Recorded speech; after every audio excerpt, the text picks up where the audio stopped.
नमस्कार दोस्तों, आप सभी का स्वागत है हमारे चैनल पर। आज हम आपको बताएंगे ऋषि कपूर के जीवन से जुड़ी कुछ सुनी अनसुनी बातें। वीडियो को अंत तक देखिएगा। चैनल को लाइक और सब्सक्राइब अवश्य से कर दीजिएगा। कंजूसी से शादी में बेहोश होने और अवार्ड खरीदने तक का सफ़र उनका कैसा रहा, आज हम इसके बारे में जानेंगे। ऋषि कपूर ने बतौर मुख्य अभिनेता अपने सिनेमाई करियर की शुरुआत 1973 में बॉबी से की थी। हालांकि बाल कलाकार के रूप में वो फिल्म श्री 420 और मेरा नाम जोकर में भी देखने को मिले थे। 4 सितंबर 1952 को ऋषि कपूर का जन्म राज कपूर और कृष्णा कपूर के घर हुआ था। ऋषि कपूर ने बतौर मुख्य अभिनेता अपने सिनेमाई करियर की शुरुआत 1973 में बॉबी से की थी। हालांकि बाल कलाकार के रूप में वो फिल्म श्री 420 और मेरा नाम जोकर में देखने को मिले थे। ऋषि ने एक और जहां अपनी बेहतरीन अदाकारी से फिल्म फेयर से लेकर नेशनल अवार्ड्स तक जीते थे, तो दूसरी ओर अपनी बेबाकी के लिए भी खूब चर्चा में रहते थे। बर्थ एनिवर्सरी के खास मौके पर आपको बताते हैं ऋषि कपूर से जुड़े कुछ खास किस्से। फिल्म अमर अकबर एंथनी के गाना पर्दा है पर्दा के दौरान ऋषि कपूर और नीतू का ब्रेकअप हो गया था। इस किस्से को नीतू ने डांस दीवाने जूनियर्स के दौरान बताते हुए कहा था, इस गाने के शूट के दौरान हमें बहुत लड़ाइयाँ हो रही थी, हम एक दूसरे से खूब लड़ते थे और उस वक्त हमने ब्रेकअप कर लिया था। ये एक बेहद रोमांटिक गाना था जहाँ मुझे एक गुलाब फेंक रहा था, लेकिन उस वक्त मेरे दिमाग में कुछ और चल ही रहा था। दिवंगत अभिनेता ऋषि कपूर के बारे में कहा जाता था कि वो ज़रा कंजूस थे।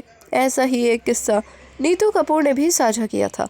नीतू ने बताया था कि एक बार न्यूयॉर्क में अपार्टमेंट में वापस लौटते हुए वो सुबह की चाय के लिए दूध की एक बोतल खरीदना चाहती थी। उस समय करीब आधी रात हो चुकी थी, लेकिन चिंटू यानी ऋषि कपूर सिर्फ इसलिए दूध की एक दुकान पर गए क्योंकि वहाँ दूध 30 सेंट सस्ता मिल रहा था। सेलेब्स की ज़िंदगी में कोई फिक्स दिन छुट्टी का नहीं होता, कब किसी दिन और कहाँ पर शूट करना पड़े इसका कुछ तय नहीं होता। लेकिन ऋषि कपूर रविवार को काम नहीं किया करते थे। रविवार ऋषि कपूर के लिए परिवार का दिन होता था। ऋषि हफ्ते के बाकी दिन कभी भी और कहीं भी शूट करते थे, लेकिन उनकी हमेशा कोशिश रहती थी कि रविवार को वो अपने परिवार को वक्त दें।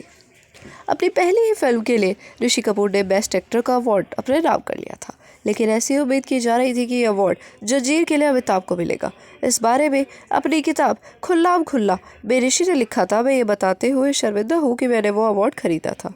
एक पीआर ने उनसे कहा था, सर 30,000 दे दो तो मैं ये अवार्ड आपको दिलवा दूंगा। ऋषि कपूर ने अपनी किताब में ये स्वीकार किया कि उन्होंने बिना सोचे समझे पैसे दे दिए थे। ऋषि कपूर की शादी नीतू से 1980 में हुई थी और स्क्रीन ही नहीं ऑफ स्क्रीन भी दर्शकों को ये जोड़ी खूब पसंद थी। लेकिन क्या आप जानते हैं कि ये दोनों ही अपनी शादी के दिन बेहोश हो गए थे। एक इंटरव्यू के दौरान नीतू जी ने खुद बताया था कि शादी के दौरान ऋषि और वह दोनों बेहोश थे। नीतू ने कहा था, हम दोनों बेहोश हो गए थे, लेकिन हमारे बेहोश होने के कारण अलग अलग थे। मैं लहंगा संभालते संभालते बेहोश हो गई थी, जबकि ऋषि अपने आसपास बहुत ज़्यादा भीड़ देखकर परेशान हो गए थे और वे भी चक्कर खाकर गिर पड़े। बाद में जब हम दोनों ठीक हुए तब हमारी शादी पूरी हुई। आप सभी का वीडियो को देखने के लिए धन्यवाद। आज आपने ऐसी ऐसी बातें जान ली हैं जो आपने पहले कभी कहीं नहीं सुनी होंगी, और अगर आप इस बात से सहमत हैं तो चैनल को लाइक और सब्सक्राइब अवश्य से कर दीजिएगा। चैनल पर यूं ही आते जाते और हंसते मुस्कुराते रहिएगा।